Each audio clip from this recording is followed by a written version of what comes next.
আজকে আমরা ভিডিওটা তৈরি করেছি টেন্স নিয়ে, ঠিক আছে। তো টেন্স নিয়ে আলোচনা করার কারণ হচ্ছে যে দেখবে যখনই ভয়েস চেঞ্জ করবে বা ন্যারেশন চেঞ্জ করবে তখন কিন্তু আমাদের টেন্সের একটু স্ট্রাকচারটা না জানলেই হয় না, ঠিক আছে। মানে কিছু বেসিক নলেজ টেন্স সম্পর্কে খুবই দরকার। যদিও টেন্স সম্পর্কে ছাত্রদের মধ্যে ভীতিটা একদম ছোটবেলা থেকে তৈরি হয়ে যায় এবং এই ভীতির জন্য দায়ী হচ্ছে ছাত্র না, ভীতির জন্য দায়ী হচ্ছে পাঠ্যপুস্তকগুলো। সেখানে টেন্সগুলোকে এত অগোছালোভাবে লেখা হয় এবং বিভিন্ন বইতে বিভিন্নভাবে সেগুলোকে বলা হয়, যার জন্য স্টুডেন্টরা কনফিউজড হয়ে যায়। তো অত পেঁচানোর দরকার নেই। শর্টকাটে বলতে গেলে টেন্স আমাদের প্র্যাকটিক্যাল লাইফে খুবই কম দরকার হয়, ঠিক আছে। এবং সব টেন্সের দরকারও হয় না। কিছু টেন্স আমাদের রাইটিংয়ের ক্ষেত্রে হেল্প করে এবং বেশিরভাগ টেন্সই আমাদের কোনো কাজে লাগে না। কিন্তু তা সত্ত্বেও আমাদের সব টেন্স সম্পর্কে কিছু বেসিক ধারণা থাকা খুবই প্রয়োজন, ঠিক আছে। কারণ কখন কাজে লেগে যায় সেটা বলা যায় না। তো আজকের ভিডিওতে আমরা খুব অল্প সময়ের মধ্যে টেন্স সম্পর্কে সমস্ত কিছু দেখব, সমস্ত কিছু জানবো এবং আশা করি ভিডিওটা দেখার পরে তোমাদের টেন্স সম্পর্কে বেসিক নলেজটা তৈরি হয়ে যাবে এবং তোমাদের ভয়েস চেঞ্জ বা ন্যারেশন চেঞ্জের ক্ষেত্রে কোনো অসুবিধা হবে না, ঠিক আছে। তো ভিডিওটা দেখতে থাকবে লাস্ট অবধি। আর যারা চ্যানেলটা নতুন দেখছো তারা সাবস্ক্রাইব করে দিও, ভালো লাগলে বন্ধুদের মধ্যে শেয়ার করে দিও। চলে যাচ্ছি আমরা আমাদের মূল আলোচ্য বিষয়ের দিকে।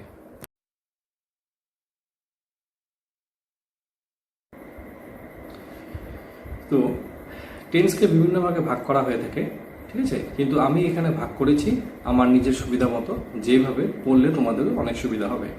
তো টেন্সকে যদি সময়ের দিক থেকে ভাগ করি তাহলে টেন্সে মূলত তিনটি ভাগ হয়। সেটা হচ্ছে অতীত পাস্ট টেন্স, বর্তমান প্রেজেন্ট টেন্স এবং ভবিষ্যৎ ফিউচার টেন্স। তো বইতে প্রেজেন্ট পাস্ট ফিউচার এইভাবে থাকে, কিন্তু আমি সুবিধার জন্য তোমাদেরকে পাস্ট প্রেজেন্ট ফিউচার এইভাবে দেখাচ্ছি। কারণ আমাদের অতীত থেকে শুরু হয়, বর্তমানে আসে এবং আমরা ভবিষ্যতের দিকে এগিয়ে যাই।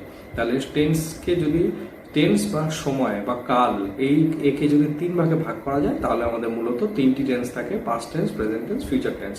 এইবার টেন্সকে যদি আমি গঠনের দিক থেকে বা স্ট্রাকচারের দিক থেকে চিন্তা করি তাহলে টেন্সের মূলত চারটি ভাগ হয়। একটি হচ্ছে ইনডেফিনিট, 2 নম্বর হচ্ছে কন্টিনিউয়াস, 3 নম্বর হচ্ছে পারফেক্ট, 4 নম্বর হচ্ছে পারফেক্ট কন্টিনিউয়াস। এই পারফেক্ট কন্টিনিউয়াস হচ্ছে এই 2 নম্বর আর 3 নম্বর টেন্সের সমন্বয়ে গঠিত একটি টেন্স। তাহলে এইবার টোটাল টেন্স আমাদের কি দাঁড়াচ্ছে, যদি টেন্সের আমি সময় এবং গঠন এই দুটোকে যদি আমি গুণ করি, সময় মানে হচ্ছে এই 3টি টেন্স এবং গঠনের দিক থেকে 4টি টেন্স, তাহলে এই 3 আর 4কে যদি গুণ করি আমাদের টোটাল 12টা টেন্স গ্রামারে আছে, ঠিক আছে। এবার মজার বিষয় হচ্ছে যে আমরা যখন পড়ি আমাদের মনে হয় টেন্স অনেক আছে, কিন্তু অ্যাকচুয়ালি অনেক হয় না। এই যে 4টা মূল গঠনের দিক থেকে যে টেন্সের ভাগ, এই 4টাই এই 3টা টেন্সের ক্ষেত্রেই সমান ভাগে থাকে। যেরকম দেখো present indefinite, present continuous, present perfect continuous, এই 4টা মিলে প্রেজেন্ট টেন্স। আবার ঠিক একইভাবে পাস্ট ইনডিফিনিট, আবার past continuous, past perfect continuous. এই যে same indefinite, continuous, perfect continuous, যেটাকে আমি 4 ভাগে ভাগ করেছিলাম, এই 4টি ভাগেই প্রেজেন্টের ক্ষেত্রেও আছে, পাস্টের ক্ষেত্রেও আছে, ঠিক আছে। তাহলে এই 4টি ভাগ নিয়ে হচ্ছে পাস্ট টেন্স। এইবার দেখো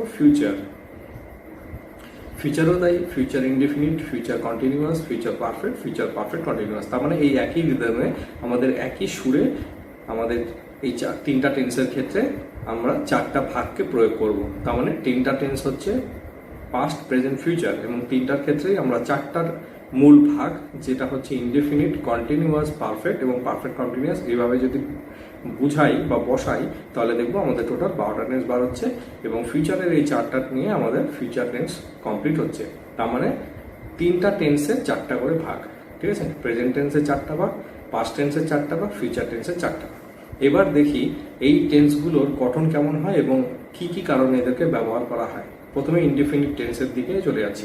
এবার একটা কথা বলে রাখি যে আমি এখানে ভাগ করেছি তোমাদের সুবিধার জন্য, ঠিক আছে। বইতে যেভাবে ভাগ করা হয় সেভাবে আমি ভাগ করিনি, তোমরা আলোচনা করলেই বুঝতে পারবে যে দেখবে এইরকমভাবে ভাগ করাতে তোমাদের অনেকটাই সুবিধা বলে মনে হবে। প্রথমে হচ্ছে present indefinite tense. Present indefinite টেন্সের স্ট্রাকচারটা কেমন হয়, প্রথমে সাবজেক্ট বসে, তারপরে verbs base form. Verbs base form মানে হচ্ছে তোমরা যদি কেউ ভার্বের বিভিন্ন ফর্ম পড়তে গিয়ে দেখবে গ্রামার বইতে ভার্বের 3টি ফর্ম মূলত উল্লেখ করা হয়। একটা হচ্ছে প্রেজেন্ট ফর্ম, একটা পাস্ট ফর্ম, একটা পাস্ট পার্টিসিপাল ফর্ম।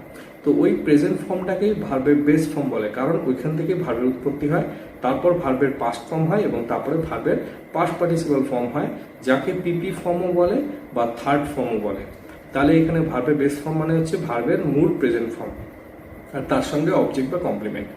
এইবার কোথায় কোথায় এই টেন্সটা ব্যবহার করা হয়? দৈনন্দিন ঘটনা বা বর্তমান অভ্যাস বোঝাতে, যেমন I read newspaper daily. তো I read newspaper daily এটা হচ্ছে দৈনন্দিন ঘটনা, আমি প্রতিদিন নিউজ পেপার পড়ি। আবার অন্যদিক থেকে যদি দেখতে যাই তাহলে এটা আমার একটা অভ্যাস। তো সেই জন্য যদি কোনো ঘটনা যেটা প্রতিদিন হয় এবং সেটা যদি আমার অভ্যাসের মধ্যেও পড়ে তাহলে সেই ক্ষেত্রে আমরা এই টেন্সে ব্যবহার করব। 2 হচ্ছে বিজ্ঞানসম্মত সত্যি, এমন কোনো ট্রুথ যেটা বিজ্ঞানসম্মত বা যেটা বিজ্ঞানভাবে প্রমাণিত তার ক্ষেত্রে আমরা এই টেন্স ব্যবহার করি। যেরকম the earth moves around the sun, পৃথিবী সূর্যের চাঁদ দিয়ে করে, এটা একটা বৈজ্ঞানিক সত্যি এবং এই ক্ষেত্রে আমরা এই টেন্সে ব্যবহার করলাম। চিরন্তন সত্য, the cow gives us milk. এবার বিজ্ঞানসম্মত সত্য ছাড়াও এমন কিছু সত্য থাকে যেগুলো চিরকাল ধরে চলে আসছে, যেরকম গরু আমাদের দুধ দেয়। এই ধরনের বাক্যের ক্ষেত্রেও এই টেন্স ব্যবহার করা হয়। নীতিবাক্য বা অনেকে প্রবাদ বাক্য বলে বা ইংরেজিতে প্রভার্বিয়াল সেইং বলে, এই সমস্ত ক্ষেত্রেও যেরকম ধরো হেলথ ইজ ওয়েলথ, ঠিক আছে, আমাদের কি বলা হচ্ছে যে স্বাস্থ্যই হচ্ছে সম্পদ। তো এরকম অনেক প্রবাদ হয় যেগুলোর ক্ষেত্রে প্রবাদগুলো এই প্রেজেন্ট ইনডিফিনিট টেন্সে ইউজ করা হয়। এবার এখানে একটা জিনিস খেয়াল করবে, আমি এখানে ভার্ব বেস ফর্ম বলেছিলাম। এবার ভার্ব বেস ফর্ম বলতে শুধুমাত্র ভাব বলতে কিন্তু শুধু এই রিড, মুভস, গিভস এরকম ধরনের অ্যাকশন ভাব হয় না। আমি অবজেক্ট, সাবজেক্ট, কমপ্লিমেন্ট নিয়ে আলোচনা করার সময় বলেছিলাম যে ভার্বের অনেকগুলো ভাগ হয়, তার মধ্যে একটা অ্যাকশন ভাব হয়, আর অ্যাকশন ভাব ছাড়াও কিছু বি ভাব হয়। এবার এই বি ভার্বও কিন্তু এই ভার্বের প্রেজেন্ট ফর্মের মধ্যেই পড়বে, কারণ বি ভার্বও একটা স্বতন্ত্র ভাব এবং এই ভার্বেরও পাস্ট পার্টিসিপাল ফর্ম আছে, ঠিক আছে। তাহলে এখানে এই জন্য এর ইজ কোনো অ্যাকশন ভাব না, কিন্তু এটাও একটা স্বতন্ত্র ভাব, সেই জন্য এখানে ভার্ব বেস ফর্ম মানে এখানে আমি বি ভার্বেরও বেস ফর্ম ধরে নিব। তাহলে বি ভার্বের উৎপত্তি অ্যামিজার থেকেই শুরু হয়, সেই জন্য এখানে ইজ বসলো। আচ্ছা, জীবিত ব্যক্তির পরিচয়। যদি কোনো ব্যক্তি জীবিত অবস্থা থাকে তাহলে তার সম্পর্কে যে কোনো পরিচয়মূলক বাক্য বলার ক্ষেত্রে আমরা এই টেন্স ব্যবহার করি। যেরকম my brother is an engineer, ঠিক আছে, এখানেও দেখো আমি বি ভার্বের বেস ফর্ম ইউজ করেছি, ইজ। তো এইবার এইখানে কিছু কিছু জিনিস তোমরা খেয়াল করবে, এখানে ভার্বের বেস ফর্ম বলা হয়েছে কিন্তু প্রেজেন্ট ইনডিফিনিট টেন্স মাথায় রাখবে যে এইখানে কিন্তু ভার্বের বেস ফর্মের সঙ্গে এস বা ইএস যুক্ত হয় যদি এই সাবজেক্টটা সিঙ্গুলার হয়। আই ছাড়া যে কোনো প্রোনাউন এবং নাউন যদি সিঙ্গুলার হয় তাহলে ভার্বের সঙ্গে অবশ্যই এস বা ইএস যুক্ত হবে, এবং যদি প্লুরাল হয় তাহলে এস বা ইএস যুক্ত হয় না, এটা কিন্তু মাথায় রাখবে। আচ্ছা, এইবার যে কোনো ফিউচার টেন্সের সাবঅর্ডিনেট ক্লজ রূপে, মানে হচ্ছে এই ক্লজ তোমরা যারা নিচু ক্লাস যদি কেউ ভিডিওটা দেখো তাহলে তোমরা উঁচু ক্লাসে গিয়ে ক্লজ সম্পর্কে তোমরা পড়বে, ঠিক আছে। তো ক্লজ হচ্ছে কি হয়, সেখানে দুটা স্বাধীন বাক্য থাকে এবং দুটা বাক্যেরই নিজস্ব সাবজেক্ট, নিজস্ব ভাব, নিজস্ব অবজেক্ট থাকে। তো এইবার যদি দুটো ক্লজ নিয়ে একটা বাক্য গঠন হয় এবং সেইখানে যদি ফিউচার টেন্স ছাড়াও অন্য কোনো টেন্স আনতে হয় তখন কিন্তু ফিউচার টেন্সের সঙ্গে এই প্রেজেন্ট ইনডিফিনিট টেন্সই আসে। যেরকম I shall wait till he comes, আমি অপেক্ষা করব যতক্ষণ সে না আসে। এই বাক্যটিতে আই শ্যাল ওয়েট এটা হচ্ছে একটা ক্লজ, টিল হি কামস এটা হচ্ছে একটা ক্লজ। তো এইবার যেই ক্লজের সঙ্গে কনজাংশন বা লিঙ্কার যুক্ত থাকে সেটা হচ্ছে সাবঅর্ডিনেট ক্লজ। তাহলে এইখানে আই শ্যাল ওয়েট এটা হচ্ছে ফিউচার ইনডিফিনিট টেন্স বা ফিউচার টেন্স এবং এর সঙ্গে টিল হি কামস হচ্ছে একটা সাবঅর্ডিনেট ক্লজ। তাহলে মনে রাখবে যে যখনই ফিউচার টেন্সের সঙ্গে কোনো ক্লজ আনতে হবে তখন সেই ক্লজটা কিন্তু প্রেজেন্ট ইনডিফিনিট টেন্সেই হবে। আরেকটা দেখো, I shall have done the work before my father কেমস, এটা আমি তোমাদের দেখালাম ফিউচার ইনডিফিনিট টেন্সের সঙ্গে। এইবার দেখো ফিউচার পারফেক্ট টেন্সেও যদি আমি কোনো ক্লজ আনি সেটাও কিন্তু প্রেজেন্ট ইনডিফিনিট টেন্স হবে। যেরকম আমি কাজটা করে থাকবো আমার বাবা আসার আগেই, ঠিক আছে। তারপরে দেখো I shall have been doing the work before my father comes, আমি কাজটা করতে থাকবো আমার বাবা আসার আগে পর্যন্ত। তাহলে এইখানে এই আমি মানে 3 ধরনের ফিউচারেরই আমি প্রথমটা দিলাম ফিউচার ইনডিফিনিট দিয়ে, পরেরটা দিলাম ফিউচার পারফেক্ট দিয়ে, পরেরটা দিলাম ফিউচার পারফেক্ট কন্টিনিউয়াস দিয়ে। 3 ধরনের টেন্স দিয়ে তোমাদের শুধু এটাই বোঝাচ্ছি যে ফিউচারের যে কোনো টেন্স তোমরা ইউজ করো যদি তার সঙ্গে প্রয়োজনে কোনো ক্লজ আনতে হয় সেই ক্লজটা যেন অবশ্যই ফিউচার ইনডিফিনিট টেন্সে হয়, ঠিক আছে, এটা মাথায় রাখবে। আচ্ছা, এইবার আমার বক্তব্য হচ্ছে যে এই ধরনের এই টেন্সগুলো আমরা কোথায় ব্যবহার করব। আমরা তো স্টুডেন্ট, ঠিক আছে, স্টুডেন্ট হিসাবে আমাদের কিন্তু সব টেন্স লাগে না প্রয়োজনে, এবং সেই জন্যই কিন্তু আমরা টেন্সগুলো বড় হতে হতে ভুলে যাই, কারণ আমাদের টেন্স প্রয়োজনে লাগেই না। কিন্তু রাইটিংয়ের ক্ষেত্রে কিন্তু অনেক সময় অনেক টেন্সের প্রয়োজন হয়ে যায়। তো সেই জন্য আমি একটা ছোট্ট করে সামারি করেছি যে কোন কোন ধরনের রাইটিংয়ে তোমাদের এই প্রেজেন্ট ইনডিফিনিট টেন্সের প্রয়োজন হবে। যেরকম যখনই কোনো প্যারাগ্রাফ লিখবে, প্যারাগ্রাফে কি হয়, যে কোনো টপিকের উপর প্যারাগ্রাফ, সেটা হচ্ছে অনেক টপিক থাকে যেগুলো চিরন্তন সত্য। যেরকম ধরো তোমার কোনো পলিউশন নিয়ে যদি কোনো প্যারাগ্রাফ হয়, বা মর্নিং ওয়াকের প্রয়োজনীয়তা নিয়ে যদি কোনো প্যারাগ্রাফ হয়, সেগুলো কি হয়, সেগুলো হচ্ছে এমন কোনো টপিক যেগুলো সবসময় খাটবে, সেগুলো চিরকালীন সত্যই। সেই জন্য সে সবসময় প্যারাগ্রাফগুলো প্রেজেন্ট ইনডিফিনিট টেন্স নিয়ে লেখা উচিত। বায়োগ্রাফি, কোনো জীবিত ব্যক্তির বায়োগ্রাফি যখন লিখবে, আগে একসময় ধারণা ছিল যে বায়োগ্রাফি মানেই কোনো মৃত ব্যক্তির বায়োগ্রাফি, ঠিক আছে, যে সেটা কোনো সাহিত্যিক হোক, কোনো দেশপ্রেমিক হোক, সমাজসেবী হোক। কিন্তু বর্তমানে কিন্তু জীবিত মানুষদের আত্মজীবনীও আসে। যেরকম কিছুদিন আগে মাধ্যমিকে বিরাট কোহলির উপরে এসেছিল, MS ধোনির উপরেও আসতে পারে, হ্যাঁ, তেন্ডুলকারের উপরে বায়োগ্রাফি আসতে পারে। তো তারা যেহেতু জীবিত, তাই তাদের ক্ষেত্রে কিন্তু বায়োগ্রাফি ভুলেও পাস্ট টেন্সে লিখবে না। তাদের ক্ষেত্রে বায়োগ্রাফিটা সবসময় প্রেজেন্ট ইনডিফিনিট টেন্সে লেখাটাই কিন্তু ঠিক হবে। ফ্লোচার্ট হচ্ছে এক ধরনের রাইটিং, যেখানে এটাকে প্রসেসিংও বলা হয়, মানে কোনো কিছু তৈরি করা, ঠিক আছে, চা তৈরি করা হোক, আচার তৈরি করা হোক, পেপার তৈরি করা হোক, তো এই টপিকগুলোকে ফ্লোচার্ট বলে। তো যখন তোমরা রাইটিংয়ে ফ্লোচার্ট করবে, ফ্লোচার্টে কিন্তু সবসময় প্রেজেন্ট ইনডিফিনিট টেন্স ব্যবহার করা হয়, কিন্তু অবশ্যই সেটা প্যাসিভ ভয়েসে, অ্যাক্টিভ ভয়েসে নয়, প্যাসিভ ভয়েসে। আচ্ছা, এবার চলে আসি পাস্ট ইনডিফিনিট টেন্স। আমি এখানে সব ইনডিফিনিট টেন্স লাগিয়ে রেখেছি। পাস্ট প্রেজেন্ট ইনডিফিনিট হয়ে গেল, এবার পাস্ট ইনডিফিনিট। পাস্ট ইনডিফিনিট টেন্সে কি হয়, এখানেও সাবজেক্ট হবে, এখানে কিন্তু ভার্বের বেস ফর্ম হবে না, ভার্বের 2 নম্বর ফর্ম, মানে ভার্বের পাস্ট ফর্ম হবে, কারণ এটা পাস্ট টেন্স। এবং অবশ্যই এখানে কিন্তু তোমার একটা জিনিস খেয়াল করবে যে প্রেজেন্ট ইনডিফিনিট টেন্স এবং পাস্ট ইনডিফিনিট টেন্সে কিন্তু শুধু ভার্বই থাকে, এর সঙ্গে কিন্তু ভার্বের সঙ্গে কোনো হেল্পিং ভার্ব আসে না। মানে am, is, are, was, were, have, has, had, এই ধরনের কোনো হেল্পিং ভার্ব এই 2 ধরনের ইনডিফিনিট টেন্সে থাকবে না। এখানে শুধু একটাই ভার্ব থাকবে, সেটা মেইন ভার্ব হিসেবে কাজ করবে। আচ্ছা, এবার পাস্ট ইনডিফিনিট টেন্স কোথায় কোথায় ব্যবহার করা হয়? অতীতের ঘটনা, যেহেতু পাস্ট টেন্স, তাই স্বাভাবিকভাবেই যে কোনো ঘটনা যেটা অতীতে ঘটেছে তার ক্ষেত্রে এই টেন্স ব্যবহার করা হবে। যেমন আই ওয়েন্ট দেয়ার ইয়েস্টারডে, আমি সেখানে গতকাল গিয়েছিলাম। কোনো মৃত ব্যক্তির পরিচয়, ঠিক আছে, জীবিত ব্যক্তির পরিচয় দেওয়ার সময় আমাকে প্রেজেন্ট ইনডিফিনিট টেন্স ইউজ করতে হবে, আর মৃত ব্যক্তির পরিচয় দেওয়ার ক্ষেত্রে পাস্ট ইনডিফিনিট টেন্সে ব্যবহার করতে হবে। যেমন টেগোর ওয়াজ আ গ্রেট পোয়েট, টেগোর একজন বিখ্যাত কবি ছিলেন। পাস্ট পারফেক্ট টেন্সের সঙ্গে মেইন ক্লজ রূপে। এইবার আরেকটা জিনিস হচ্ছে যে একটু পরে আমরা যখন পাস্ট পারফেক্ট টেন্সে যাব, সেখানে দেখবে যে পাস্ট পারফেক্ট টেন্স এমন একটা টেন্স যেই টেন্স কখনো একা ইউজ হয় না, এর সঙ্গে মেইন ক্লজ রূপে আমাকে এই পাস্ট ইনডিফিনিট টেন্সকে আনতে হয়। তার মানে হচ্ছে যে পাস্ট পারফেক্ট টেন্স যেটা পাস্ট টেন্সেরই অংশ, সেই টেন্সটা কখনো একা বসে না, এর সঙ্গে আরেকটা টেন্সকে আনতে হয় এবং সেই টেন্সটা মেইন ক্লজ রূপে কাজ করবে, সেটা হচ্ছে এই পাস্ট ইনডিফিনিট টেন্স। যেমন একটা উদাহরণ দেখো, I reach the station after the train had left. I reach the station, আমি স্টেশনে পৌঁছেছিলাম, after the train had left, ট্রেনটা ছেড়ে দেওয়ার পরে। এবার এখানে মজার জিনিস হচ্ছে, আফটার ব্যবহার করে আমি বুঝাচ্ছি যে ট্রেন ছাড়ার পরে আমি পৌঁছালাম, ঠিক আছে, কিন্তু কোন কাজটা আগে হয়েছিল এটা খেয়াল করবে। কোন কাজটা আগে হয়েছে? ট্রেন ছাড়ার পরে আমি পৌঁছালাম, কিন্তু কি হয়েছে, ট্রেনটাই আগে ছেড়েছে, ঠিক আছে, ট্রেনটা আগে ছেড়েছে এবং তারপরে আমি পৌঁছাচ্ছি। তো এইখানে মনে রাখবে যে যেই টেন্সটা, আমি একটু পরে যখন পাস্ট পারফেক্ট টেন্সে যাব তখন এটা আলোচনা করব। তো এখন জাস্ট বলে রাখি যে যখন দুটি ঘটনায় অতীতে ঘটেছে এরকম যখন কোনো বাক্য তৈরি করব, তখন যেই ঘটনাটা বেশি আগে ঘটেছিল তার ক্ষেত্রে আসবে হচ্ছে পাস্ট পারফেক্ট টেন্স। যেরকম এখানে ট্রেন আগে ছেড়েছিল, তারপরে আমি পৌঁছেছি, তার মানে আমি ট্রেনটা ধরতে পারিনি, ট্রেন আগে ছেড়েছিল, তাই তার জন্য এখানে এই হ্যাড ইউজ করা হয়েছে, এটা হচ্ছে পাস্ট পারফেক্ট টেন্সের অংশ। তো যাই হোক, এটা আমাদের এখন আলোচ্য বিষয় না, আলোচ্য বিষয় হচ্ছে এইটা। তো এইবার এখানে দেখো, এই টেন্সের সঙ্গে এই টেন্সটাকে ক্লজ হিসাবে ইউজ করা হয়েছে এবং এটা কি clause? Main clause. Main clause কিভাবে চিনবো? মেইন ক্লজের মধ্যে কোনো কনজাংশন থাকবে না। তাহলে আই রিচ দ্য স্টেশন, এটা হচ্ছে মেইন ক্লজ, এবং এখানে রিচড হচ্ছে এই যে এইটুকু হচ্ছে আমাদের এই পাস্ট ইনডিফিনিট টেন্স, এবং এটা হচ্ছে এইটুকু মার্ক করা হচ্ছে মেইন ক্লজ।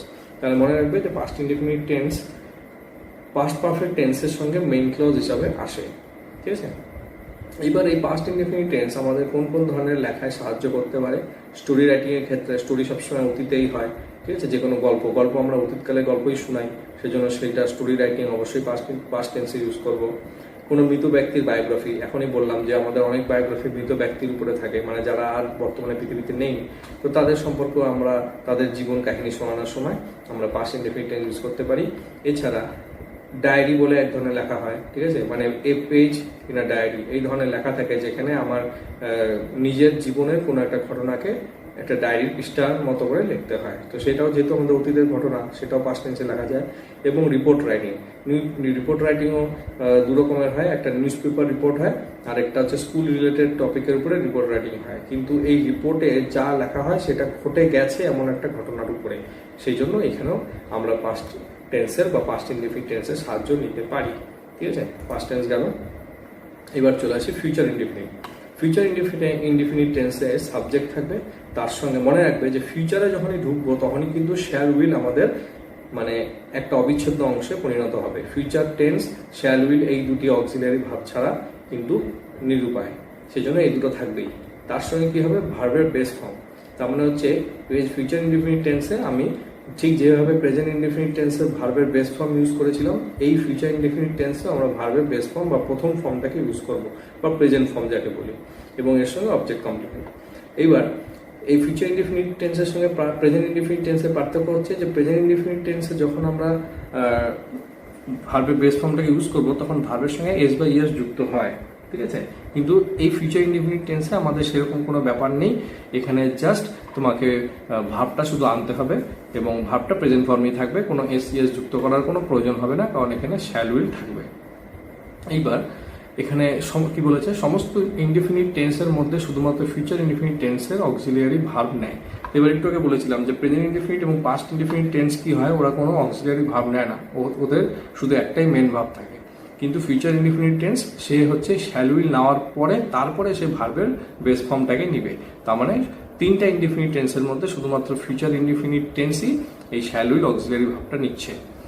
যাই হোক, কোনো কাজ যার পিছনে বক্তার কোনো পরিকল্পনা বা ইচ্ছা নেই হবে বোঝাতে, তার মানে হচ্ছে এবার ফিউচার ইনডেফিনিট টেন্স আমরা কখন ইউজ করব, যদি এমন কোনো কাজ যেটা হবে, ঠিক আছে, কিন্তু সেই কাজটা কি হবে আমার পরিকল্পনারও অংশ হবে না, বা আমি কাজটা ইচ্ছা করে করছি এরকমও কোনো কাজ হবে না, তার ক্ষেত্রেই ফিউচার ইনডেফিনিট টেন্স ব্যবহার করা হয়। যেরকম ধরো, our school will open on 10 June, আমাদের স্কুল 10 তারিখে খুলবে। এবার এই যে 10 তারিখে খুলবে সেটা আমার পরিকল্পনা না, এটা হচ্ছে সরকারের পরিকল্পনা, এবং স্কুলটা যে খুলবে সেটা আমার ইচ্ছা অনিচ্ছার উপর নির্ভর করছে না, ঠিক আছে। আরেকটা, tomorrow I shall go to school, আগামীকাল আমি স্কুলে যাব। এবার আমরা স্কুলে যেতে অনেকেই পছন্দ করি না, তা আমাদের যেতে হয়, তার মানে কি স্কুলে যাওয়াটা আমাদের প্ল্যানের অংশ না, আমাদের যেতেই হবে, আমরা বাধ্য, এবং সেখানে আমাদের ইচ্ছা অনিচ্ছার কোনো ব্যাপার নেই। তো এই ধরনের কোনো লাইন যেখানে আমাদের কোনো ইচ্ছারও ব্যাপার নেই বা আমাদের কোনো পরিকল্পনা বা প্ল্যানেরও ব্যাপার নেই, অথচ কাজটা হবে ভবিষ্যতে, তার ক্ষেত্রে আমরা ফিউচার ইনডেফিনিট টেন্স ইউজ করতে পারি। কিন্তু পরিকল্পনা বা ইচ্ছামূলক কাজ হবে বোঝাতে একটা নতুন স্ট্রাকচার ইউজ করা হয়, সেটা হচ্ছে বি ভার্ব। বি ভার্ব মানে অ্যামিজার প্লাস গোয়িং টু, তার সঙ্গে ভার্বের বেস ফর্ম, ঠিক আছে। তার মানে কি হবে, হয় অ্যামিজার হবে, তার সঙ্গে হচ্ছে গোয়িং টু বসাতে হবে, এবং তার সঙ্গে ভার্বের প্রেজেন্ট ফর্ম বসাতে হবে। এই স্ট্রাকচারটি ব্যবহার করা হয়। যেমন, we are going to visit the Taj Mahal next month. এবার এই লাইনটা দেখো, আমরা তাজমহল দেখতে যাব নেক্সট মান্থে। নেক্সট মান্থে মানে কি, ভবিষ্যতে, এখনো আসেনি মাসটা, আগামী মাসে, ভবিষ্যতে হবে ঠিকই, কিন্তু তাজমহলটা যে আমরা যে যেতে যাচ্ছি সেটা আমাদের একটা প্ল্যানের মধ্যে পড়ছে, আমাদের ইচ্ছা আছে যাওয়ার, আমরা একটা প্ল্যান করেছি, পরিকল্পনা করেছি, সেই জন্য এখানে কিন্তু we shall go to visit হয়নি, ঠিক আছে। উই আর গোয়িং টু, এই আরটা হচ্ছে এই বি ভার্ব, আর এই যে গোয়িং টু, এই গোয়িং টু, আর এই যে ভার্বের বেস ফর্ম হচ্ছে এই ভিজিট, ঠিক আছে। ভিজিট হচ্ছে ভিজিট ভার্বের বেস ফর্ম। আরেকটা উদাহরণ, I am going to watch A movie this evening, এই সন্ধ্যাবেলা আমি একটা বই দেখতে যাচ্ছি। তাহলে এবার আমরা যখন মুভি দেখতে যাই তখন আমাদের কি হয়, সেটা মনের মধ্যে একটা ইচ্ছা থাকে এবং আমরা বেশ আনন্দ সহকারে সেটা দেখি, আমাদের একটা প্ল্যানও থাকে যে আমরা এই প্ল্যান করবো, এই করবো, এই করবো বন্ধুদের নিয়ে, ঠিক আছে। তাহলে এখানেও আমরা কিন্তু দেখো বি ভার্ব বসালাম বি, তার সঙ্গে গোয়িং টু বসাচ্ছি এবং তার সঙ্গে ওয়াজ ভার্বের বেস ফর্ম বা ওয়াজ ভার্বের প্রেজেন্ট ফর্ম বসালাম। তার মানে তাহলে সোজা কথা মনে রাখবে যে কোনো ঘটনা যেটা ভবিষ্যতে হবে ঠিকই, কিন্তু যদি ঘটনাটার পিছনে আমাদের পরিকল্পনা বা আমাদের ইচ্ছা থাকে তখন সেই ক্ষেত্রে আমরা এই ফর্মুলাটা ইউজ করব। আর যদি সেই ঘটনাটার পিছনে আমাদের ইচ্ছা বা পরিকল্পনার কোনো ব্যাপার না থাকে তখন আমরা ফিউচার ইনডেফিনিট টেন্সের এই ফর্মুলাটাকে ব্যবহার করব। এবার কোন লেখার ক্ষেত্রে আমরা এই টেন্স ব্যবহার করতে পারি সেটা হচ্ছে আমরা নোটিশ রাইটিং এর ক্ষেত্রে। নোটিশে কি হয়, নোটিশে ছাত্রছাত্রীদের জানানো হয় যে কোনো জিনিস হতে যাচ্ছে বা কোনো কাজ হবে, সেই জন্য আমরা নোটিশ রাইটিং এর ক্ষেত্রে এই টেন্সটিকে ব্যবহার করতে পারি। তাহলে এই গেল ইনডিফিনিট, তিনটা ইনডিফিনিট টেন্স আমরা দেখলাম। এবার চলে যাবো কন্টিনিউয়াস টেন্স। কন্টিনিউয়াস টেন্সের একটা সাধারণ স্ট্রাকচার হয়, সেটা হচ্ছে এখানে সাবজেক্ট থাকবে, বিভাব থাকবে। বিভাব মানে কন্টিনিউয়াস টেন্সে আমরা অ্যাম, ইজ, আর ওয়াজ, ওয়্যার, এই পাঁচটা হচ্ছে বিভাব হয়। অ্যাম, ইজ, আর ওয়াজ, ওয়্যার, এই পাঁচটা বিভাব পাবো। তার সঙ্গে ভার্বের বেস ফর্ম পাবো। কিন্তু এখানে একটা নতুন জিনিস সংযোজিত হয়েছে, সেটা হচ্ছে আইএনজি। তার মানে ভার্বের বেস ফর্মের সঙ্গে আইএনজি বসাতে হবে এবং তারপরে অবজেক্ট বা কমপ্লিমেন্ট। এবার দেখি একটা একটা করে। এখানে তিনটা কন্টিনিউয়াসকে একসঙ্গে রেখেছি, কারণ কন্টিনিউয়াস টেন্সগুলোর মোটামুটি একই রকম ফাংশন হয়। প্রেজেন্ট কন্টিনিউয়াস টেন্সের ক্ষেত্রে স্ট্রাকচারটা কি হবে, সাবজেক্ট তো থাকবেই, এবার এখানে বিভাব ছিল, এইটা হচ্ছে সমস্ত কন্টিনিউয়াস টেন্সের ফর্মুলা। এবার তিনটা কন্টিনিউয়াসের ক্ষেত্রে এই জিনিসটা চেঞ্জ হবে, বিভাবটা চেঞ্জ হবে। প্রেজেন্ট কন্টিনিউয়াস টেন্সের ক্ষেত্রে বিভাব হবে অ্যামিজার, আর বাকি জিনিস যা ছিল সেটা সেম থাকবে। পাস্ট কন্টিনিউয়াস টেন্সের ক্ষেত্রে বিভাব হবে ওয়াজ, ওয়্যার, বাকি সব কিছু সেম থাকবে। আমি রেড মার্ক করে দিয়েছি, রেড মার্কগুলো হচ্ছে যেগুলো সেম এবং যেগুলো ভাইটাল। কন্টিনিউয়াস টেন্সের ক্ষেত্রে ভাইটাল কি, সেটা হচ্ছে ভার্বের প্রেজেন্ট ফর্মের সঙ্গে আইএনজি অবশ্যই লাগবে, ঠিক আছে। আর ফিউচার কন্টিনিউয়াস টেন্সের ক্ষেত্রে কি হয়, শ্যাল উইল তো থাকবেই, তার সঙ্গে বি আসবে, ঠিক আছে। এখানে যে বিভাব বলেছিলাম, বিভাব, তো এখানে যেহেতু ফিউচার ইনডিফিনিট টেন্স যেহেতু অ্যাম, ইজ, আর ওয়াজ, ওয়্যারকে নিতে পারে না, তাই সেই জন্য এখানে বি নিজেই আসে বিভাব হয়ে, তার সঙ্গে ভার্বের আইএনজি, ঠিক আছে। তাহলে এখানে তিনটা মিল দেখলাম, তিনটার মধ্যে একটা কমন জিনিস, সেটা হচ্ছে তিন ক্ষেত্রেই বিভাব থাকবে, যদিও আলাদা আলাদা বিভাব, এবং তিন ক্ষেত্রেই ভার্বের প্রেজেন্ট ফর্মের সঙ্গে আইএনজি হবে। কারণ কেন বেস ফর্মের সঙ্গে আইএনজি কেন বললাম, কারণ আইএনজি কিন্তু সবসময় ভার্বের প্রথম ফর্ম বা প্রেজেন্ট ফর্ম বা যাকে বেস ফর্ম বলি তার সঙ্গেই আইএনজি যুক্ত হয়, কোনোদিনও পাস্টের সঙ্গে আইএনজি যুক্ত হয় না বা পাস্ট পার্টিসিপলের সঙ্গে আইএনজি যুক্ত হয় না। এবার ব্যবহার, প্রেজেন্ট কন্টিনিউয়াস টেন্স আমরা কখন ব্যবহার করি, কোনো কাজ বর্তমানে চলছে বোঝাতে, ঠিক আছে। কোনো কাজ বর্তমান, যেহেতু বর্তমান প্রেজেন্ট টেন্স তাই বর্তমানই থাকবে, কিন্তু বর্তমানে কাজটা চলছে। যেমন I am drawing a picture, আমি একটা ছবি আঁকছি, আঁকাটা আমার চলছে। পাস্ট কন্টিনিউয়াস টেন্সের ব্যবহার, কোনো কাজ অতীতে চলছিল, ঠিক আছে। এবার যেহেতু অতীত পাস্ট তাই চলছিল, এটা চলছে না, চলছিল, কোনো কাজ অতীতকালে চলছিল বোঝাতে। যেরকম I was drawing a picture, আমি একটা ছবি আঁকছিলাম, ঠিক আছে। ফিউচার কন্টিনিউয়াস টেন্স কখন ব্যবহার করব, কোনো কাজ ভবিষ্যতে চলতে থাকবে। এবার এখানে যেহেতু এটা ফিউচার তাই ভবিষ্যৎ থাকবে, তাহলে কোনো কাজ ভবিষ্যতে চলতে থাকবে বোঝাতে। যেরকম I shall be drawing a picture, আমি একটা ছবি আঁকতে থাকবো। এবার শ্যাল আর উইল ফিউচার টেন্সে বসে, এবার শ্যাল বসবে আই আর উই এর সঙ্গে, আর বাকি সবার সঙ্গে উইল হয়, ঠিক আছে। তাহলে আমি ছবি আঁকতে থাকবো। এবার তিনটির মধ্যেই কাজ চলতে থাকা বোঝায় এবং ভার্বের সঙ্গে আইএনজি হয়। তাহলে এই তিনটা টেন্সের মধ্যে কমন জিনিস কি, এই তিনটা টেন্সেই কোনো কাজ চলতে থাকা বোঝায়, ঠিক আছে। মানে এই যে কন্টিনিউয়াস, এই কন্টিনিউয়াস শব্দটার মধ্যেই চলতে থাকা জিনিসটা কিন্তু অন্তর্নিহিত থাকে। তিনটা টেন্সে কাজ চলতে থাকবে। পার্থক্য এটাই যে প্রেজেন্ট কন্টিনিউয়াস টেন্সে কাজটা বর্তমানে চলতে থাকে, পাস্ট কন্টিনিউয়াস টেন্সে কাজটা অতীতকালে চলছিল, আর ফিউচার কন্টিনিউয়াস টেন্সে কাজটা ভবিষ্যতে চলতে থাকবে। এবং তিনটা টেন্সের মধ্যেই কিন্তু ভার্বের সঙ্গে আইএনজি লাগাতেই হবে, ঠিক আছে। গেল এটা কন্টিনিউয়াস টেন্স। এবার পারফেক্ট টেন্স। পারফেক্ট টেন্সের একটা সাধারণ স্ট্রাকচার হচ্ছে এখানে সাবজেক্ট থাকে, তার সঙ্গে পজিটিভ ভাব। পজিটিভ ভাব মানে হচ্ছে, আমি বলেছিলাম এক সময়, পজিটিভ ভাব হচ্ছে যেই ভার্বের দ্বারা কোনো কিছু আছে বোঝায়। যেরকম হ্যাভ, তাহলে পজিটিভ ভাব বলতে হ্যাভ, হ্যাজ, হ্যাড, এই তিনটাকে বোঝায়।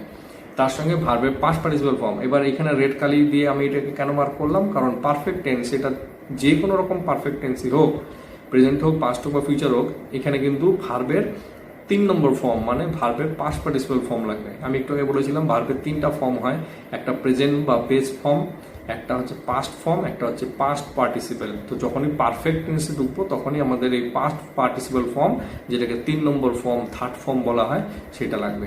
তার সঙ্গে object complement, present perfect tense. এবার এই বেসিক স্ট্রাকচারটার সঙ্গে আমরা তিনটা টেন্সকে কম্পেয়ার করে দেখবো।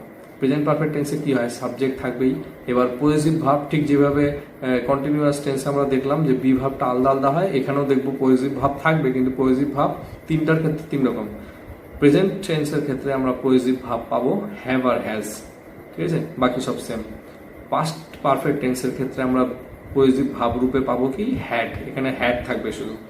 আর ফিউচার পারফেক্ট টেন্সে আমরা শ্যাল উইল তো থাকবেই, এটা মাথায় রাখবে, ফিউচার টেন্স শ্যাল উইল ছাড়া অপূর্ণ, ঠিক আছে, অসম্পূর্ণ, শ্যাল উইল আমাদের লাগবেই। শ্যাল উইল থাকবে, তার সঙ্গে আমাদের কি থাকবে, হ্যাভ থাকবে। এটা মাথা রাখবে।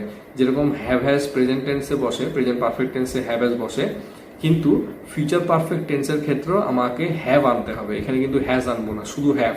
এই হ্যাভ আর হ্যাজের মধ্যে শুধু হ্যাভ থাকবে এখানে, এবং কার সঙ্গে থাকবে, ফিউচারের নিজস্ব যে অক্সিলারি শ্যাল উইল তার সঙ্গে থাকবে। তারপরে আনবো ভার্বের পাস্ট পার্টিসিপাল ফর্ম, এবং বাকি জিনিস সব সেম থাকবে। তাহলে এখানে আরেকবার বুঝিয়ে দিই, তিনটা পারফেক্ট টেন্সের ক্ষেত্রেই একটা জিনিস কমন, সেটা হচ্ছে এখানে পজিটিভ ভাব লাগবে। পজিটিভ ভাবটা কি, প্রেজেন্ট পারফেক্ট টেন্সের ক্ষেত্রে হ্যাভ হ্যাজ, পাস্ট পারফেক্ট টেন্সের ক্ষেত্রে হ্যাড, আর ফিউচার পারফেক্ট টেন্সের ক্ষেত্রে হ্যাভ। ঠিক আছে, এবং এখানে তিনটা ক্ষেত্রেই আমাকে ভার্বের পাস্ট পার্টিসিপাল ফর্ম লাগবে। এবার ব্যবহারে চলে যাই। প্রেজেন্ট পারফেক্ট টেন্স কখন ব্যবহার করা হয়, কোনো কাজ সবে মাত্র শেষ হয়েছে বা ভার্বের সঙ্গে ছে বোঝাতে। মানে হচ্ছে কোনো কাজ সবে শেষ হয়েছে, মানে আমি যখন কথাটা বলছি তখনই কাজটা শেষ হয়েছে। বা যদি তুমি বাংলাতে যে কোনো বাক্য বানাও, যেই বাক্যটা তৈরি করার সময় তোমার বাংলাতে ভার্বের সঙ্গে ছয় করে ছে যুক্ত হয়েছে, এরকম যদি হয় চলতি ভাষায়, তাহলে প্রেজেন্ট পারফেক্ট টেন্সের মধ্যে সেটা পড়ে। যেরকম আই হ্যাভ ড্রন আ পিকচার, আমি একটা ছবি এঁকেছি, এই যে ছি বললাম, ঠিক আছে। এবার ছয় একারে ছেই যে হবে এমন কোনো ব্যাপার নেই, কিন্তু ছ থাকবে, ছ থাকবেই, সেটা একার হোক, রশ্মি হোক বা যাই হোক। তাহলে আমি একটা ছবি এঁকেছি, তার মানে কি, আমার ছবি আঁকার কাজটা শেষ হয়ে গেছে। আমি যখন কথাটা বলছিলাম তখন কাজটা শেষ হয়ে গেছে।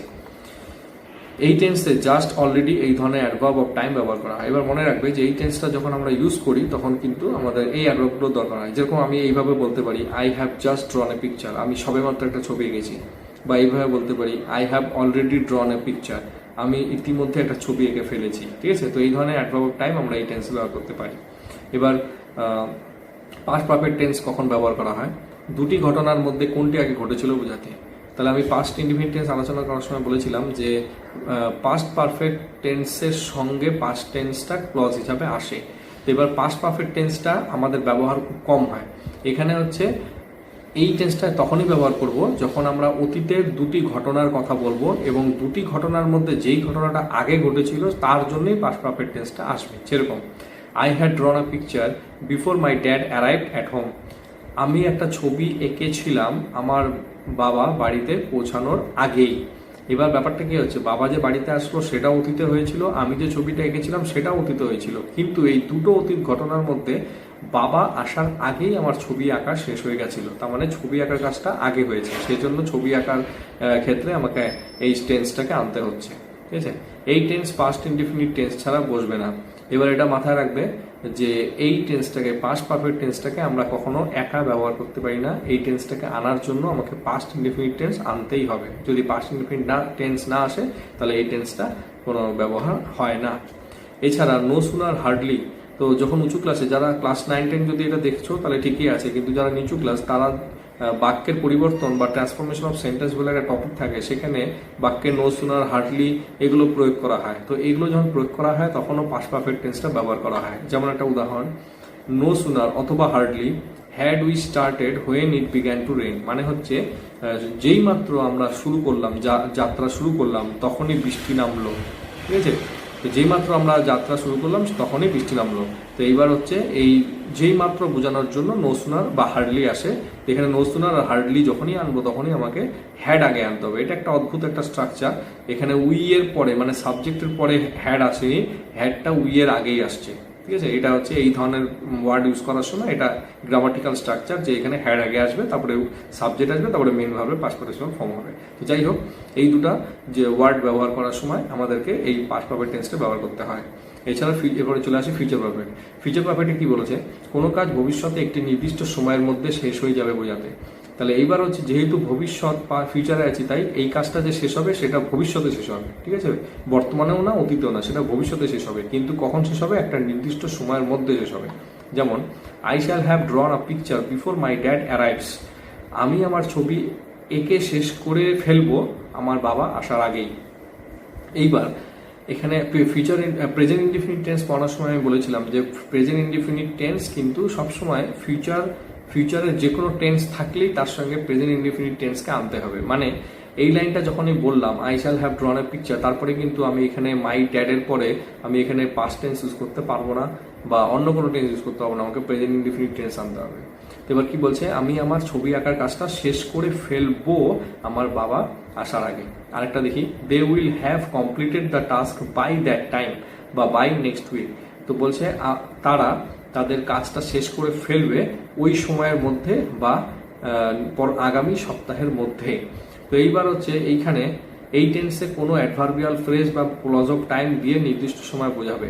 এবার ব্যাপারটা হচ্ছে কি যে এই টেন্সটাতে কাজটা কি হচ্ছে, ভবিষ্যতে শেষ হবে, একটা নির্দিষ্ট সময়ের মধ্যে কাজটা শেষ হবে। ওই নির্দিষ্ট সময়টা বোঝানোর জন্য আমাকে এই ধরনের কোনো ক্লজ আনতে হবে। যেরকম এখানে আমার ছবি আঁকা শেষ হবে কখন, নির্দিষ্ট সময়টা হচ্ছে যে আমার বাবা আসার আগে। তাহলে এই যে এই ক্লজটা আমার বাবা আসার আগে, এটা যে ইউজ করলাম, সেটা না আনলে এই টেন্সটা কমপ্লিট হতো না। আবার এইখানে আরেকটা নির্দিষ্ট সময় বলে দেওয়া হচ্ছে যে বাই দ্যাট টাইম, মানে ওই সময়ের মধ্যে বা আগামী সপ্তাহের মধ্যে। তো মোদ্দা কথা হচ্ছে যখন এই টেন্স ফিউচার পারফেক্ট টেন্স যখন আমি ইউজ করব, তখন অবশ্যই আমাকে এই ধরনের কোনো ফ্রেজ বা এই ধরনের কোনো ক্লজ আনতে হবে যেটা দিয়ে কোনো নির্দিষ্ট সময়কে বোঝাতে হবে। ঠিক আছে, এবার হচ্ছে এই যে এখানে অ্যাডভার্বিয়াল ফ্রেজ বলছে, অ্যাডভার্বিয়াল ফ্রেজ হচ্ছে এইগুলো, আর ক্লজ অফ টাইম মানে হচ্ছে এগুলো ক্লজ। ঠিক আছে, তাহলে যাই হোক, ক্লজ হোক বা ফ্রেজ হোক, মোদ্দা কথা হচ্ছে ওই ক্লজ বা ফ্রেজ দিয়ে আমাকে একটা নির্দিষ্ট সময় বোঝাতেই হবে, যেই সময়ের মধ্যে আমাকে কাজটা শেষ করতে হবে। তিনটির মধ্যেই কাজ শেষ হয়েছে বোঝায় এবং ভার্বের পাস্ট পার্টিসিপল ফর্ম হয়। এবার এই তিনটা টেন্সের মধ্যে মিল হচ্ছে যে এই তিনটা টেন্সেই কিন্তু কাজটা শেষ হয়ে যায়। বর্তমানের প্রেজেন্ট পারফেক্ট টেন্সের ক্ষেত্রে কাজটা বর্তমানে শেষ হয়ে যায়, পাস্ট পারফেক্ট টেন্সের ক্ষেত্রে কাজটা অতীতে শেষ হয়ে গেছিল কোনো একটা সময়ের মধ্যে, আর ফিউচার পারফেক্ট টেন্সের ক্ষেত্রে কাজটা ভবিষ্যতে শেষ হবে, কিন্তু যাই হোক তিনটাতেই কাজটা শেষ হবে, কাজটা চলছে না। যেরকম কন্টিনিউয়াস টেন্সে কাজটা চলতে থাকা বোঝায় তিন ধরনের টেন্সেই, আর এখানে তিন ধরনের টেন্সেই পারফেক্ট টেন্সে কি হয়, কাজটা শেষ হয়ে গেছে বোঝায়। এবং এখানে কি হচ্ছে, ভার্বের পাস্ট পার্টিসিপল ফর্ম হয়। তো যেরকম কন্টিনিউয়াস টেন্সে ভার্বের সঙ্গে আইএনজি যুক্ত হয়, এখানে তিনটা টেন্সেই, মানে তিনটা টেন্স মানে কি, মানে হচ্ছে ইনডিফিনিটের তিনটা ভাগ আছে, প্রেজেন্ট ফিউচার পাস্ট, ওরকমই কন্টিনিউয়াসেরও তিনটা ভাগ হচ্ছে, প্রেজেন্ট তোমার পাস্ট ফিউচার, ওরকমই পারফেক্টেরও তিনটা ভাগ হচ্ছে, প্রেজেন্ট পাস্ট ফিউচার। তো বলতে কথা এই প্রেজেন্ট পাস্ট ফিউচার তিনটারই এই আলাদা আলাদা করে সব ভাগ আছে। তো এবার কন্টিনিউয়াসের ক্ষেত্রে যেমন তোমাকে বি ভাব আনতে হবে এবং আইএনজি আনতে হবে, ওরকমই পারফেক্ট টেন্সের ক্ষেত্রে তোমাকে কোনো পজিটিভ ভাব আনতেই হবে, সেটা হ্যাভ হোক, হ্যাজ হোক, হ্যাড হোক, এবং এখানে ভার্বের পাস্ট পার্টিসিপল ফর্ম কিন্তু লাগবেই লাগবে। ঠিক আছে, এরপরে চলে যাচ্ছি পারফেক্ট কন্টিনিউয়াস টেন্সে। এবার পারফেক্ট কন্টিনিউয়াস টেন্সে কি বলছে, একটা নর্মাল স্ট্রাকচার হচ্ছে সাবজেক্ট, এখানেও পজিটিভ ভাব লাগবে যেহেতু কন্টিনিউয়াস টেন্স। এবার একটা জিনিস মাথায় রাখবে, এই টেন্সটা হচ্ছে পারফেক্ট এবং কন্টিনিউয়াস, এই দুটা টেন্সের সংমিশ্রণে গঠিত, সেই জন্য এখানে কন্টিনিউয়াস টেন্সেরও কিছু বৈশিষ্ট্য পাবো, পারফেক্ট টেন্সেরও কিছু বৈশিষ্ট্য পাবো। তো এবার এটা পারফেক্ট টেন্স হওয়ার জন্য এখানে আমাদের এখানে কন্টিনিউয়াস টেন্স হওয়ার জন্য আমাদের কি লাগছে, পজিটিভ ফর্ম, পারফেক্ট টেন্স হওয়ার জন্য আমাদের এখানে পজিটিভ ফর্ম লাগবে। ঠিক আছে, পজিটিভ ভাব লাগবে। পজিটিভ ভাব মানে এখানেও আমাদের হ্যাভ অ্যাজ হ্যাড লাগবে। কেন? কারণ এটা পারফেক্ট টেন্স আছে, এখানে হ্যাভ অ্যাজ হ্যাড লাগবে। তার সঙ্গে আবার যেহেতু কন্টিনিউয়াস, তার জন্য আমাদের এখানে বি লাগবে, বি ভাব লাগবে। কিন্তু বি ভাবের কোন ফর্ম লাগবে, এখানে যেহেতু এটা পারফেক্ট টেন্সে আছি, তাই আমাদের বি ভার্বেরও কিন্তু পাস্ট পার্টিসিপাল ফর্ম হয়, এবং বি ভার্বের পাস্ট পার্টিসিপাল ফর্ম হচ্ছে বিন, সেজন্য এখানে বিন লাগবে। এবং যেহেতু কন্টিনিউয়াস, সেহেতু এখানেও ভার্বের সঙ্গে আইএনজি হবে। তার মানে এখানে পারফেক্ট আর কন্টিনিউয়াসের সংমিশ্রণ হওয়ার জন্য এখানে আমাদের সাবজেক্টের পরে হয় হ্যাভ বা হ্যাজ বা হ্যাড লাগবে, তার সঙ্গে বিন লাগবে, এবং তার সঙ্গে আবার আইএনজি যুক্ত করতে হবে। ঠিক আছে,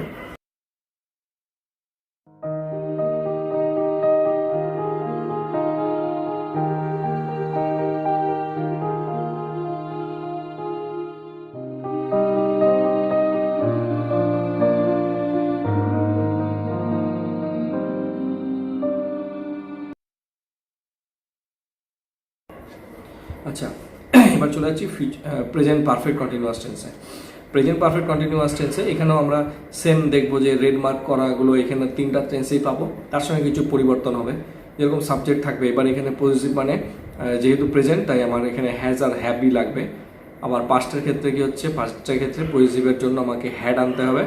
আর ফিউচার পারফেক্ট কন্টিনিউয়াস টেন্সে এখানে যেহেতু ফিউচার, তাই আমাকে শ্যাল উইল লাগবেই। তার সঙ্গে যেরকমভাবে ফিউচার পারফেক্টে দেখেছিলাম হ্যাভ ছিল, এখানেও হ্যাভ থাকবে। পার্থক্য এটাই যে এখানে আমাকে বিন আনতে হবে। ঠিক আছে, তাহলে এখানে তিনটার ক্ষেত্রে বিন আসতেছে, এখানেও দেখো বিন ছিল, এখানেও বিন। এখানে পার্থক্য কোথায়, পার্থক্যটা হচ্ছে পজিটিভ ভার্বের ক্ষেত্রে। প্রেজেন্টের ক্ষেত্রে পজিটিভ ভাব আসবে হ্যাজ বা হ্যাভ, পাস্টের ক্ষেত্রে পজিটিভ ভাব আসবে হ্যাড, ফিউচারের ক্ষেত্রে পজিটিভ ভাব আসবে হ্যাভ, কার সঙ্গে, শ্যাল উইলের সঙ্গে। ঠিক আছে, তাহলে এটা মাথায় রাখবে। ফিউচার একটু আগে আমি বলেছিলাম ফিউচার টেন্সের যেই ভাগেই যাও শ্যাল উইল লাগবেই, তার সঙ্গে তোমাকে অন্য জিনিসগুলো আনতে হবে। হলো, এবার ব্যবহারে চলে যাই। প্রেজেন্ট পারফেক্ট কন্টিনিউয়াস টেন্স কখন ব্যবহার করা হয়? কোনো কাজ অতীতে শুরু হয়ে বর্তমানেও চলছে বোঝাতে। এইবার কোনো কাজ অতীতে শুরু হয়েছিল, এবারে যেহেতু বললাম যে এখানে যেহেতু কন্টিনিউয়াস আছে তাই এখানেও কাজটা চলতে থাকা বোঝায়। কোনো কাজ অতীতে শুরু হয়েছিল, শুরু হয়ে বর্তমানেও চলছে, ঠিক আছে। পাস্ট যেমন হচ্ছে he has been working on the project for 3 months, সে এই প্রজেক্টটার উপরে 3 মাস ধরে কাজ করছে। তার মানে কাজটা সে অতীতে শুরু করেছিল, 3 মাস আগে কাজ শুরু করেছিল এবং কাজটা কিন্তু এখনও চলছে। পাস্ট পারফেক্ট কন্টিনিউয়াস টেন্স কোথায় ব্যবহার করা হয়? কোনো কাজ অতীতে শুরু হয়ে অতীতেই চলছিল বোঝাতে। এবার যেহেতু এটা পাস্ট, সেহেতু এখানে কাজটা কিন্তু বর্তমানে বা ভবিষ্যতে চলতে পারবে না। কাজটা শুরু হবে অতীতেই, আবার কাজটা শেষ হয়ে যাবে অতীতেই, ঠিক আছে। কিন্তু এখানে কি বলছে? কাজটা এখানে শেষ হচ্ছে না। তার কারণ হচ্ছে কাজটা কোথায় শেষ হয়? কাজ শেষ হয় হচ্ছে পারফেক্ট টেন্সে। এটা যেহেতু কন্টিনিউয়াস তাই এখানে কাজ শেষ হচ্ছে না, কাজটা শুরু হয়ে আবার অতীতেই শুরু হচ্ছিল, অতীতেই আবার চলছিল। এরকম he had been working on the project for 3 months। এবার দেখো একই কিন্তু সেন্টেন্স, জাস্ট আমি এখানে টেন্স চেঞ্জ করলাম এবং তার জন্য কিন্তু বাংলা মানেও চেঞ্জ হয়ে যাবে।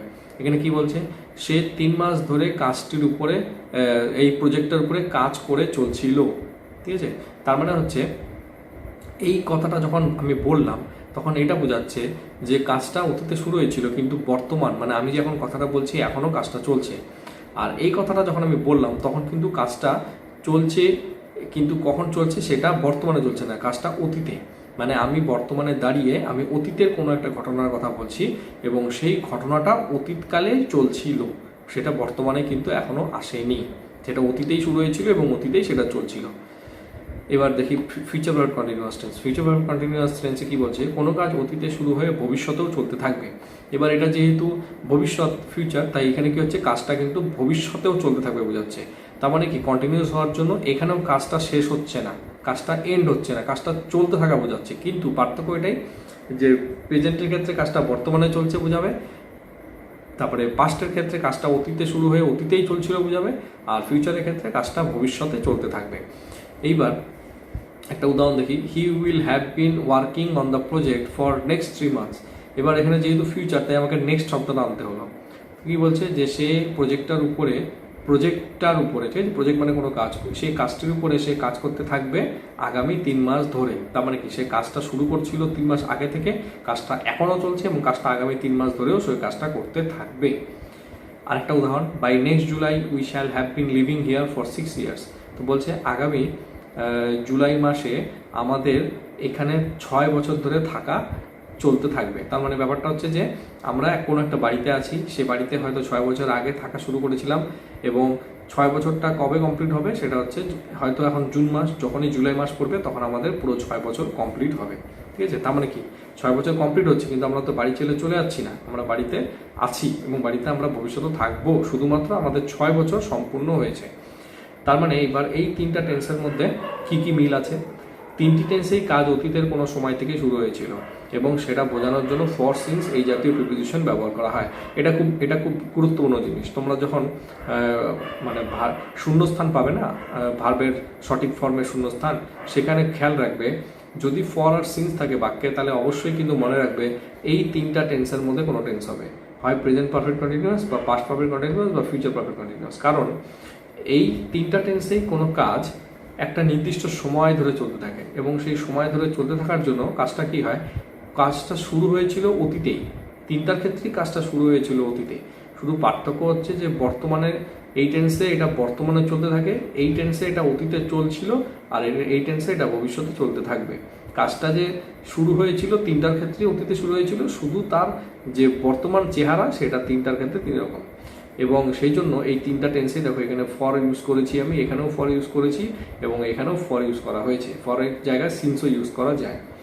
কন্টিনিউয়াস হওয়ার জন্য এখানেও ভার্ব প্লাস আইএনজি বসে। এছাড়া আরেকটা কমন মিল হচ্ছে যে এটা যেহেতু কন্টিনিউয়াস টেন্স তাই এখানেও আমরা ভার্বের সঙ্গে আইএনজি পেলাম।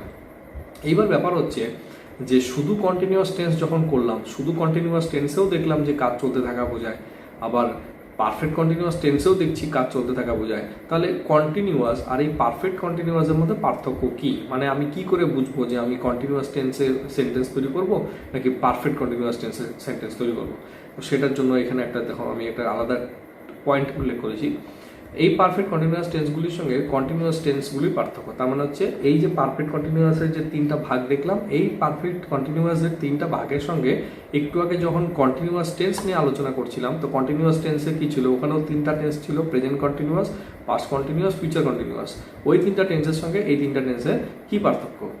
সবকটি কন্টিনিউয়াস এবং পারফেক্ট কন্টিনিউয়াস টেন্সগুলির মধ্যেই কোনো কাজ চলতে থাকা বোঝায়। এবার সবার আগে মিল দেবো, পার্থক্য বের করার আগে মিল দেখে নিই। মিল হচ্ছে যে এই তিনটা আর ওই আগের তিনটা, ছয়টা টেন্সেই, মানে কন্টিনিউয়াসের তিনটা আর পারফেক্ট কন্টিনিউয়াসের তিনটা, এই ছয়টা টেন্সের মধ্যেই কমন জিনিস হচ্ছে এখানে কাজ চলতে থাকা বোঝায়।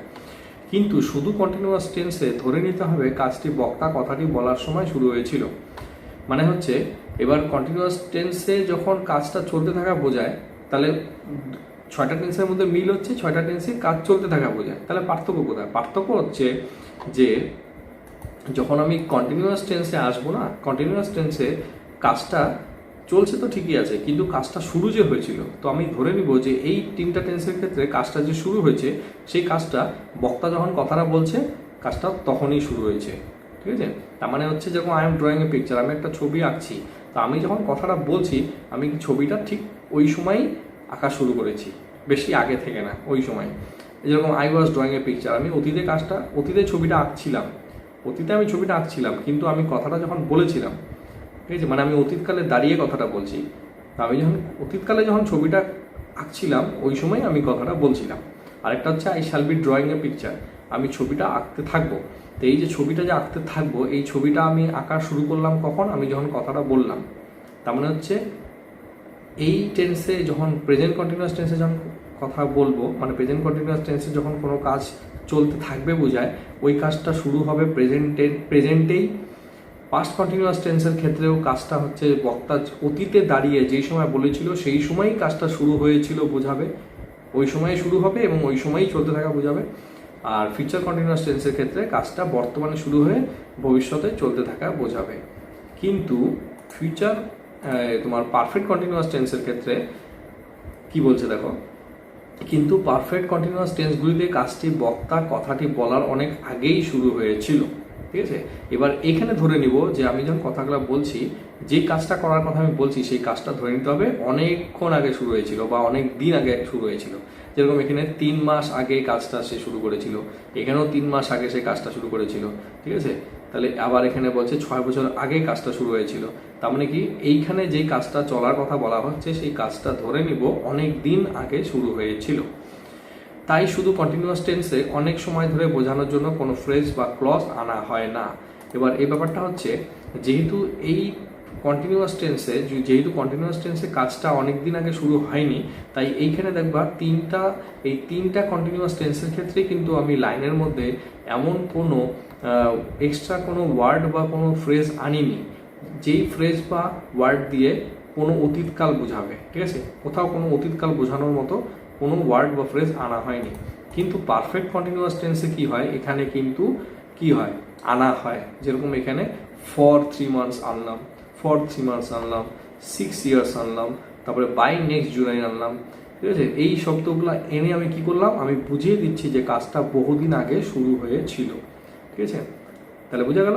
তার মানে শুধু কন্টিনিউয়াস টেন্স আমি ইউজ করব, কি হবে, আমার কথা বলার উপর ডিপেন্ড করবে। আমি যদি ভাবি যে কাজটা আমি এখনই শুরু করে এখনই চালাচ্ছি এরকম যদি বোঝাই, তখন আমি শুধু কন্টিনিউয়াস টেন্স ইউজ করব। আর যদি আমি বোঝাই যে কাজটা অনেকদিন আগে শুরু হয়েছিল, তখন আমি এই পারফেক্ট কন্টিনিউয়াস টেন্সে চলে আসবো। কন্টিনিউয়াস পারফেক্ট কন্টিনিউয়াস এই টেন্সগুলির ব্যবহার নির্ভর করে তোমার কথা বলার উপরে। এবার মানে যে জিনিসটাতে ছাত্রছাত্রীরা সবচেয়ে বেশি কনফিউজড হয় সেটা হচ্ছে যে তোমরা ভাবো যে তোমরা কোন টেন্স ইউজ করবা। তোমাদের শুধু জানতে হবে টেন্সটার স্ট্রাকচার কি হয় এবং টেন্সটাকে কোন কাজে ব্যবহার করা হয়, মানে কখন কিভাবে ব্যবহার করা হয়। এইবার তোমরা যখন বাক্য তৈরি করবে ইংরেজিতে, তুমি বাংলায় যেভাবে বলবে তার উপর ডিপেন্ড করে তুমি টেন্স আনবে। ঠিক আছে? টেন্স তোমার উপর নির্ভর করে না। ঠিক আছে? মানে ব্যাপারটা হচ্ছে যে তোমাকে এই টেন্সে বানাতে হবে এমন কোনো ব্যাপার নেই। তুমি ভাবো, মনের মধ্যে ভাবো, তুমি যেইভাবে ভাববে ঠিক সেইভাবেই তোমাকে টেন্সটাকে খাটাতে হবে। ঠিক আছে? তাহলে বোঝা গেল? যে নর্মালি আমরা 3 ধরনের টেন্স মানে ইনডিফিনিট টেন্সগুলো আমরা রাইটিংয়ে ইউজ করি, কিন্তু এই যে perfect continuous tense, perfect tense, এই টেন্সগুলো হচ্ছে আমাদের খুবই কম লাগে, প্রয়োজনে খুবই কম লাগে। পুরোপুরি ডিপেন্ড করবে তুমি কিভাবে তোমার বাংলা লাইনটা তৈরি করছো, এবং সেই বাংলা লাইনটা তৈরি করার পর তুমি কোন স্ট্রাকচারে ফেললে তোমার মনে হবে যে ঠিক হচ্ছে, তুমি সেই স্ট্রাকচারেই ফেলতে পারো, কিন্তু অবশ্যই তার জন্য তোমাকে স্ট্রাকচার সম্পর্কে ধারণা থাকতে হবে। তো সেই জন্য তো এখানে আমি টেন্সগুলো একবারে শর্টকাটে টেন্সগুলোর ব্যবহার বলে দিলাম, কখন এরা কিভাবে বসে বলে দিলাম, ঠিক আছে। তোমাদের কি মাথায় রাখতে হবে, তোমাদের প্রত্যেকটা টেন্সের স্ট্রাকচার মাথায় রাখতে হবে, কোন টেন্সে বিভাব বসে, কোন টেন্সে কোহেসিভ ফর্ম বসে, কোন টেন্সে বিন বসে, কোন টেন্সে ভার্বের পাস্ট পার্টিসিপল ফর্ম হয়, কোন টেন্সে ভার্বের সঙ্গে আইএনজি হয়, এই জিনিসগুলো তোমাদের মাথায় রাখতে হবে। এই স্ট্রাকচারগুলো যদি তোমাদের মাথায় থাকে তাহলে তোমরা অনায়াসে ভয়েস চেঞ্জ এবং অ্যাকসেন্ট চেঞ্জ করতে পারবে। তাহলে আজকের ভিডিওটা এখানেই শেষ করছি, আবার পরে অন্য কোনো ভিডিও নিয়ে দেখা হবে।